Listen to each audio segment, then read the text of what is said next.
이재명 대통령이 오늘 취임 후 두 번째 국무회의를 주재합니다. 이 자리에서 민주당 주도로 국회를 통과한 이른바 3대 특검 법안을 공포할 것으로 보이는데요. 한편 국민의힘이 대선 패배 이후 당 쇄신 방안 등을 두고 의원총회를 열고 낭선 토론을 벌였지만 해법을 찾지 못했습니다. 관련한 내용 이승훈 민주당 전략기획위 부위원장, 최수영 시사평론가와 자세히 짚어보겠습니다. 안녕하십니까? 네, 안녕하세요. 안녕하십니까?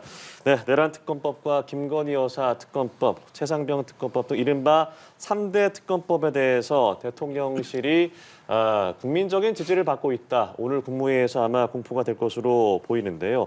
역대 최장 그리고 최대 규모의 특검이 될 텐데 어떤 점에 좀 주목을 하십니까?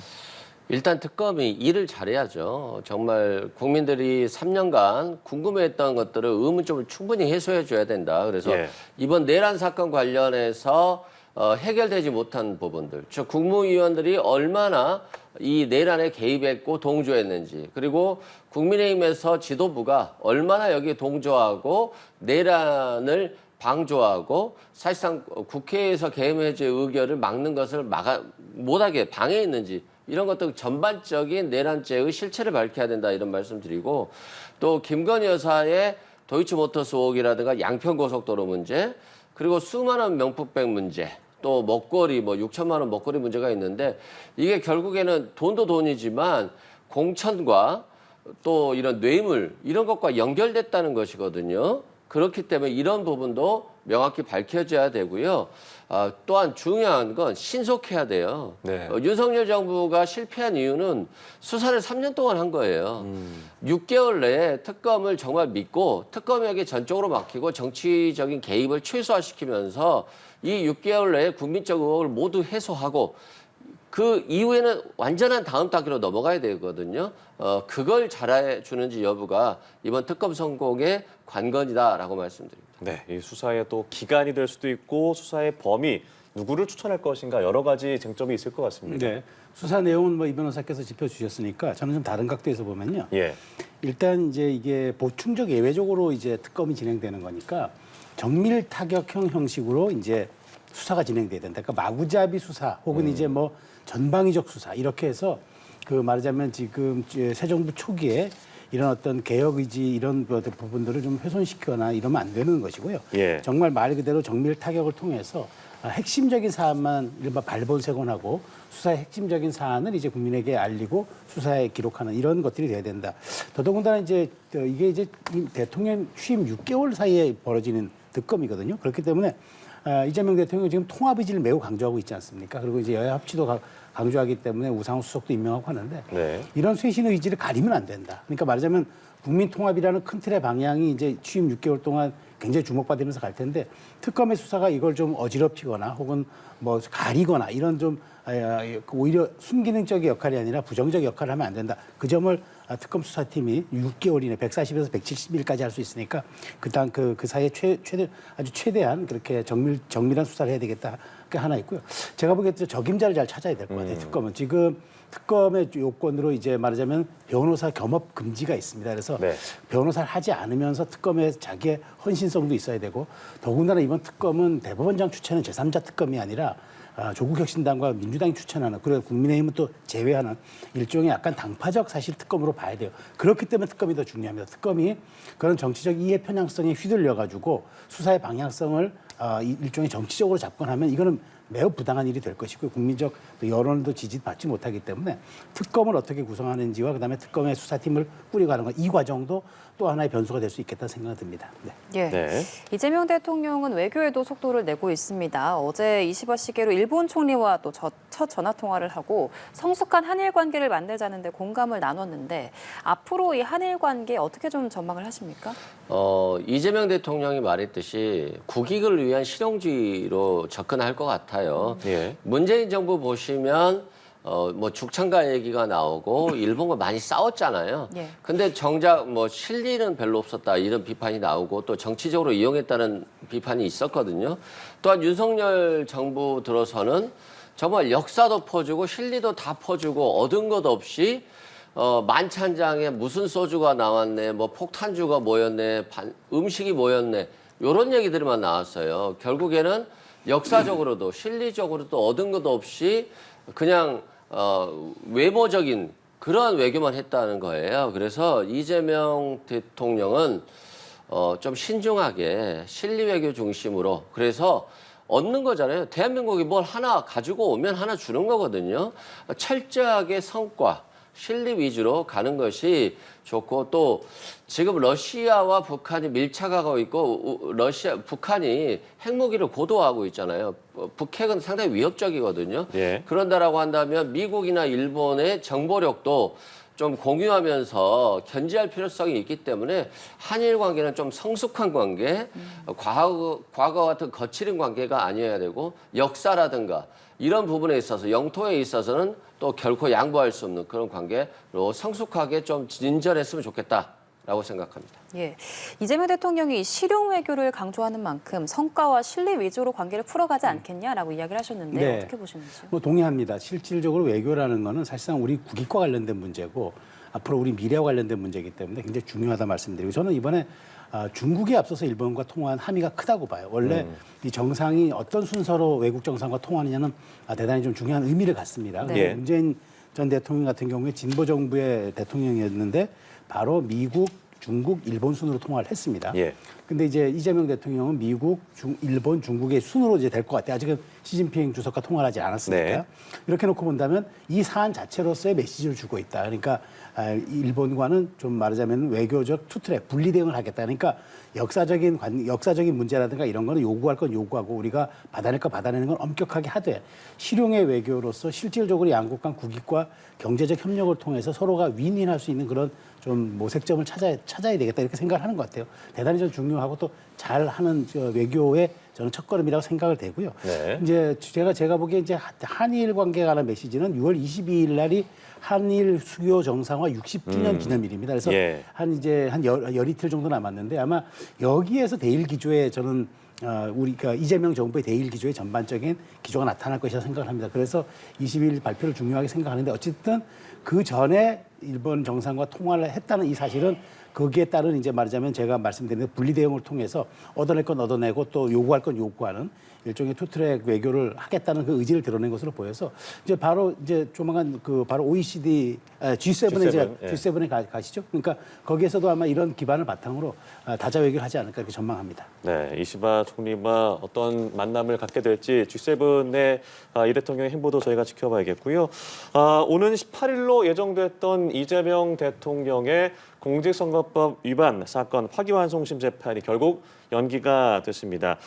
서울고등법원은 헌법 84조에 따른 조치다. 그러니까 대통령은 내란 또는 외환을 범한 경우를 제외한 재직 중 형사상의 소출을 받지 아니한다라는 조항에 따라서 연기가 됐다라고 설명을 했는데요. 사실 법조계에서도 그렇고 정치권에서도 여러 가지 말들이 오갔던 부분이긴 합니다. 어제 결정 어떻게 보셨습니까? 그러니까 이재명 대통령이 되기 전까지는 논란이 있을 수 있죠. 네. 대통령이 됐기 때문에 결국 국민의 선택 아니겠습니까? 이런 재판 과정을 다 알고도 국민이 선택했다라고 하는 것은 대통령에게 대통령 일을 시키겠다라는 거잖아요. 그렇기 때문에 84조의 원칙대로 소추, 그러니까 소추는 기소와 재판이다. 그래서 재직 중에는 재판을 받지 않는 것이 원칙이고 그러한 합헌적인 해석을 재판부가 한 것 같아요. 그래서 아마도 뭐 대장동 사건이라든가 다른 재판도 중단할 것으로 보여지고요. 예. 이것은 결국 사법부가 국민의 선택을 존중하고 스스로 사법적 자제를 통해서 사실상 사법부의 독립성을 또 보호하는 것이거든요. 그래서 결과적으로는 국민의 선택에 따른 사법부의 선택이었다. 그리고 저는 그렇습니다. 국민의힘도 이 부분과 관련해서는 너무 정치적으로 논란을 제기하지 않았으면 좋겠어요. 대한민국이 안정화되고 대한민국의 대통령으로서 존중함으로써 결국 국민의힘도 존중을 받는 거거든요.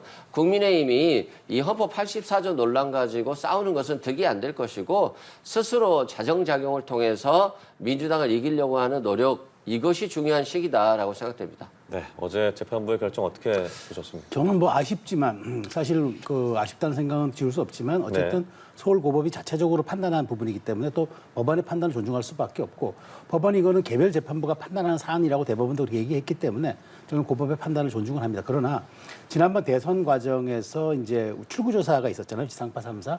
그때 여론조사를 그러니까 그때도 이제 이걸 출구조사 겸해서 네. 그 이제 조사를 했습니다. 대통령이 당선되더라도 재판이 진행되어야 한다고 보느냐 해서 64%가 국민의 64%가 대선 투표일 날에도 이 부분은 진행돼야 한다라고 답을 했습니다. 그 얘기는 뭐냐면은 이 대통령의 당선과는 무관하게 사법적 정의는 사법적 정의대로 진행돼야 한다라는 국민의 의사를 반영했는데 어찌됐건 사실 그때 모집단도 작지는 않았어요. 그렇기 때문에 상당수 국민의 의사가 반영됐다고 봐야 되는데 그럼에도 불구하고 재판부가 판단했으니까 아쉽지만 저는 존중한다 말씀을 드리지만 우리 헌법 제11조 1항이 뭡니까? 모든 국민은 법 앞에 평등하다 아닙니까? 그렇지만 이제 헌법 84조를 법원이 그렇게 대통령의 5년간 안정적 지위 속에서 국정을 운영해야 한다 쪽에 방점을 찍었다고 하니까 네. 존중을 해야 되는데 나머지 재판부에 대한 판단도 저는 개별 재판부가 판단하도록 내버려둬야 된다고 생각합니다. 특히 지금 민주당에서 추진하고 있는 일종의 두 개 법안이죠. 형사소송법에서 대통령이 되면은 이제 이걸 재판 중지법이라고 얘기하는데 예. 사실 그거는 우리 헌법에 규정된 것을 법률로서 제한하는 대단히 사실 모순된 사실거든요. 헌법을 바꿔야지 왜 헌법에 규정된 걸 법률로 하려고 합니까? 이제 법원이 판단 내렸으니까 이 부분에 대해서도 저는 입법 과정을 중지해야 된다고 보고요. 또 하나 이제 그 공직선거법에서도 어쨌든 선거 재판이 중단됐기 때문에 여기에 대해서 행위 부분을 삭제해가지고 일종의 나중에 면소 판결을 받게 한다는 이것도 좀 중지돼야 한다고 봐요. 5년 동안 이제 대통령은 아무런 법적 제약 없이 안정적으로 국정을 운영할 수 있는 이제 근거가 생겼으니까 그리고 법원도 협조하겠다는 의사를 보였기 때문에 이런 무리한 입법으로 말하자면 국민적 저항을 부르거나 우리 법 체계를 흔드는 이런 것들은 지양해야 되겠다라는 말씀을 드리겠습니다. 예, 조금 전에 이 형사소송법 개정안, 이른바 대통령에 대한 재판 중지법을 중단해야 된다라고 하셨는데 이 부분에 대해서는 어떻게 보세요? 저는 뭐 민주당 지도부나 이재명 대통령이 이 중단법을 통과시키는 것을 하지 않을 거라고 봐요. 왜 그러냐면 네. 아니 사법부에서 다 재판을 중지해야 되는 것이 맞다라고 판단을 한다면 굳이 뭐 실익이 있을까요? 이 법을 만들어서. 그리고 이 법을 만들면 또 국민의힘에서 헌법재판소의 위원이다라고 또 제기할 거 아닙니까? 그럼 헌법재판소에서 심리하는 기간 동안 또 윤석열 전 대통령을 지지하는 세력들, 또 이재명 대통령을 지지하는 세력들, 이게 또 굉장히 혼란이 오는 거거든요. 근데 이 혼란이 아무런 실익이 없잖아요. 결국에는 이재명 대통령이 국정 운영을 원활하게 하고 또 국가가 통합되게 하는데 매진하고 경제에 집중해야 되기 때문에 사법부가 재판 중지를 다 하겠다라고 확실한 의사를 표명한다라고 한다면 이 법을 통과시킬 의미가 없다, 실익이 없다라고 생각되고 저는 이재명 대통령이나 민주당 지도부도 그런 방식으로 갈 거라고 저는 믿고 있습니다. 네. 이런 가운데 민주당 원내대표 후보자들 오늘 합동 토론회를 가지게 됩니다. 정권 초기에 이재명 정부 밑그림을 그려나갈 당정 파트너인 만큼 어떤 후보가 될지 관심을 모으고 있는데 특히나 20% 반영되는 이 권리당원 표심 중요한 변수로 떠올랐습니다. 각 후보들 좀 어떻게 보고 계세요?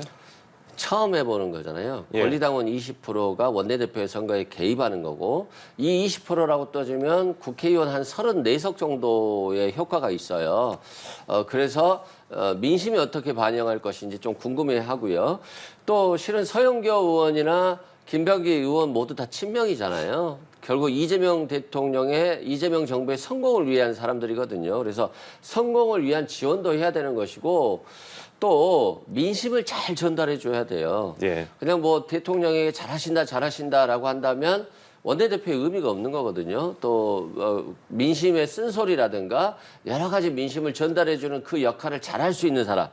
그분을 국회의원들도 선택하고 또 민주당 당원들도 선택해서 저는 차기 원내대표가 민주당을 잘 이끌어 주셨으면 좋겠습니다. 네, 친명으로 꼽히는 두 의원인데 앞으로 이제 협치라던가 여러 가지 역할들이 많을 것 같습니다. 그거 어떻게 보세요? 그러니까 저는 이제 그 대통령이 갖고 있는 정치에 대한 복원, 협치에 대한 의지 이런 걸 훼손시키면 안 된다고 봐요. 더더군다나 신임 정무수석이 굉장히 이제 노련하고 그다음에 중립적이고 굉장히 친화력이 좋고 이런 분에 이제 이 우상호 전 원내대표를 이제 정무수석이 하지 않았습니까? 네. 그럼 이제 정무수석의 사실상 파트너가 될 겁니다. 원내대표가. 그러니까 원내에 대한 것들을 전하고 이제 대통령실에 다구 역할을 할 텐데 저 지금 이 변호사 말씀하신 대로 뭐 친명이라고 그래서 무조건 대통령을 감싸고 돌고 그다음에 원내 전략까지도 대통령실의 의중에 따라서만 행동한다 그러면은 그게 당정 일치인데 뭐 대통령실에서는 국정이 안정되니까 좋다고 하겠지만 말씀하신 바처럼 과거 윤석열 정부가 어떻게 왜 이렇게 빨리 3년 만에 조기 종식했습니까? 결국 그렇게 무리하게 대통령의 의지로 당을 장악하는 과정에서 민심과 이반되고 그 과정을 통해서 당이 전혀 견제의 기능을 하지 못함으로써 대통령의 일극을 방치했기 때문에 이런 말하자면 참사가 벌어진 것 아니겠습니까? 그러니까 반면교사 삼아야죠. 그래서 두 분 다 친명이기 때문에 저는 오히려 원내대표가 됐다고 우상호 수석과 이제 파트너가 될 텐데 그분 말하자면 그 유연성과 그다음에 이제 당의 좀 화합 이런 것들을 좀 방점을 찍어야지 무조건 권리당원과 강성 지지층의 목소리만 듣고 그것을 대통령실에 전달함으로써 원내대표가 일종의 당의 그 대통령실 출장소 역할을 한다거나 대리인 역할을 하는 이런 원내대표가 돼서는 안 된다. 그러니까 두 분 중에 누가 되든지 간에 둘 다 친명으로 분류되니까 아마 큰 뭐 말하자면 개파색은 무리가 없을 겁니다. 그렇지만 이런 정신과 기본적인 원내대표의 어떤 그런 역할론 이런 것에 대해서 아주 말하자면 자신의 생각을 올곧게 관철시키는 그런 식으로 가야지 무조건 대통령실의 의중만 따른다는 원내대표는 제가 보기에 전 정부의 반면교사를 전혀 삼지 못하는 그런 과정이 되기 때문에 좀 조심할 필요는 있다고 봅니다. 예. 한편 국민의힘에서는 이 대선 패배 이후 당내 갈등을 수습하기 위해서 노력을 하고 있지만 뾰족한 수가 보이지 않고 있습니다. 어제 의원총회에서도 앞으로의 지도 체제 그리고 개혁안 등을 논의했지만 결국에는 빈손으로 끝났는데요. 어떻게 보고 계십니까? 그렇습니다. 또 의총을 또 조만간 또 열겠다고 하는데 제가 보기에 아무 의미가 없을 것 같아요. 또 그냥 경론만 벌이다 끝날 것 같은데 왜냐하면 지금 여기서 결론을 내리지 못하는 게 각 개파 간의 이해관계가 엇갈리기 때문에 대선 패배 원인을 분석하는 게 아니라 대선 우리가 왜 졌는지 자성과 성찰을 하는 게 아니라 어떻게 하든 우리가 기득권을 유지해서 당권을 가져야 되겠다라는 기본 전제 속에서 출발하니까 합의가 나올 수가 없는 거예요. 그러다 보니까 전대식을 언제 하느냐. 이게 우리한테 유리할까 불리할까. 자, 그다음에 김용태 비대위원장 체제가 6월까지 가느냐 아니면 12월까지도 연장해 주는 게 우리에게 유리할까 불리할까. 이것만 셈법을 고민하다 보니까 답이 안 나오는 거예요. 그러다 보니까 김용태 비대위원장은 잘못하면 오히려 젊은 비대위원장이 이 대선 패배 책임을 다 혼자 뒤집어 쓰고 쫓겨날 것 같거든요. 그러다 보니까 의총 앞두고 하루 앞두고 5대 쇄신안 발표하는 등 본인도 강하게 이른바 저는 저항을 하고 있다고 저는 봐요. 그런 측면에서 저는 뭐 이제 그 결국 이제 16일로 예정된 원내대표 선거가 그러니까 향후 당의 향방을 가를 운명이 될 수밖에 없다. 왜냐하면 여기에 선출되는 분이 이제 비대위 구성의 권한도 갖고 비대위원장 추천권도 갖고 그다음에 이제 사실상 만일 김용태 비대위원장이 그 6월 30일 날 퇴임하면은 실제로 당대표 역할도 겸임하기 때문에 이 원내대표가 누가 되느냐에 따라서 향후 이제 국민의힘이 어떻게 갈 건지를 예측해보는 가늠자가 될 수 있겠죠. 그래서 아마 일주일 앞으로 다가온 원내대표 선거에서 각 개파들이 정말 굉장히 그 머리를 싸매고 이제 그 말하자면 자기 대리인들 내세울 것 같은데 저는 이게 과연 순서가 맞느냐. 이게 성찰과 자성 없이 이렇게 미봉책으로 가고 원내대표 선거를 통해서 당의 미래를 구상하는 게 이게 맞느냐. 저는 완전히 순서가 바뀌어도 많이 바뀌었다는 생각이 들어서 좀 아쉽다는 생각은 지울 수 없습니다. 예. 현재 국민의힘 상황 어떻게 보고 계세요? 이 뾰족한 수가 없다는 게 다 그냥 기득권이나 생각하고 있고 또 공천권이나 생각하고 있는 거잖아요. 그러니까 뾰족한 수가 안 나오는 것이고 뭐 한동훈 안 되게 하는 거, 뭐 김문수 안 되게 하는 거, 뭐 이런 정치적인 생각만 갖고 있어요. 그래서 국민의힘이 어떻게 쇄신하고 변화시켜서 민심을 얻겠느냐 이것에 대해서 별 관심이 없기 때문에 김용태 비대위원장도 계속 임기를 연장하기는 좀 어려울 것 같다 이런 말씀드리고 또 김용태 비대위원장도 저는 아직은 부족한 게 많은 것 같아요. 자신의 임기 연장 부분을 뭐 전당원 투표에 맡기겠다 이런 거 하나도 당 내에서 해결 못해서 전당원 투표로 맡기면 김용태 비대위원장이 저 자리에 뭐 있을 것 같아요. 있을 필요가 없다. 그래서 본인이 제시하는 안도 별로다라고 생각되고 또 탈핵 반대 당론을 무효화하겠다라고 했는데 이미 탈핵 반대 당론이 확정돼서 탈핵 반대 해버렸는데 무슨 무효화가 있겠습니까? 이건 불가능한 얘기거든요. 그래서 자신의 정치적 주장을 위한 자기 정치에 저는 불과하다. 너무 약하다. 오히려 이 주장을 하려고 한다면 지금 이 시점부터 탄핵이 이미 됐는데 이런 헌법재판소 결정을 무시하거나 존중하지 않거나 이걸 가지고 정치적으로 이용하려고 하는 주장을 계속할 경우에는 해당 행위다. 뭐 공천에서 배제하겠다.